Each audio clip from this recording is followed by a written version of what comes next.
What's wrong with the government? What's wrong with the government is that we have come to expect too much from it. It takes too much of our wealth and suppresses too much of our freedom. It recognizes no limitations on its own powers, and it believes that just because it does something, whatever it does is right and proper. It is too big, saps too much wealth, has a monopoly on force, and is ever growing. Beginning about 100 years ago, the so-called progressive era, the government at every level in America began to intrude upon the lives of ordinary Americans. With popular support during the presidency of Woodrow Wilson, the federal government began to decide what food was worthy of consumption, what goods private trains and trucks could carry from manufacturer to market, what salaries employers could pay their workers, what criticism of the government was acceptable, how U.S. senators would be elected, how much income you could keep, and whether you could even consume alcohol. None of these powers was granted to the federal government in the Constitution. So the feds either assumed the powers for themselves while defenders of freedom and night watchmen of the government were asleep, or they amended the Constitution, as in the case of prohibition, the income tax, and stripping the states of the power to choose their senators. They sold this package of big government to the public by calling it progressive, as if to suggest that this was progress. I like Professor Thomas Sowell's explanation of that word. He remarked that the income tax is progressive the way a disease is progressive. The longer it's around, the more painful it gets. These days in Wisconsin, for example, elected representatives fled the state for 3 weeks, effectively preventing the legislature from doing its work.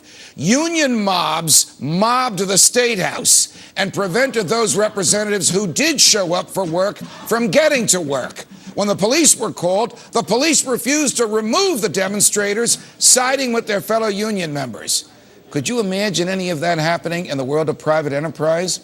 In Florida, legislation has been introduced to permit toll takers at toll booths on state highways to refuse to accept cash in any form larger than a $20 bill. If you give them a $50, they could stop you and question you. Would you patronize any business that treated you that way? And in Washington, Congress is hopelessly deadlocked. It can't agree on a budget. It has us in perpetual debt. The vice president is supposedly in charge of bringing both sides together, and he just took off for Moscow. So the Congress just spoon feeds the president enough cash to operate the government for 2 weeks at a time. But even that's not enough money. Last month, the president borrowed $223 billion just to pay interest on old debt and to run the government. Would you invest in a business that proposed to operate like that? What is the common thread here? It is the government's monopoly on force. It is compulsion. It is that there is no way around the government. It is that you can't compete with the government. It is that you can't avoid the government.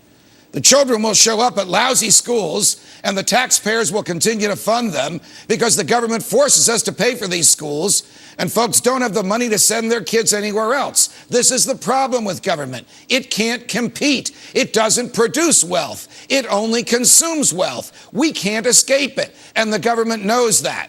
If the government had to perform in order to merit, to deserve our tax dollars and our fidelity, it would collapse. And if we had the right to reject it and purchase the so-called services it offers from other sources, it would go out of business. Only competition, which is basically fear of failure, will keep the government honest.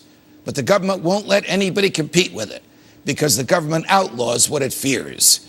At the end of the day, government should fear us. You know this. Jefferson said it, and said it well. When the people fear the government, there is tyranny. But when the government fears the people, there is liberty.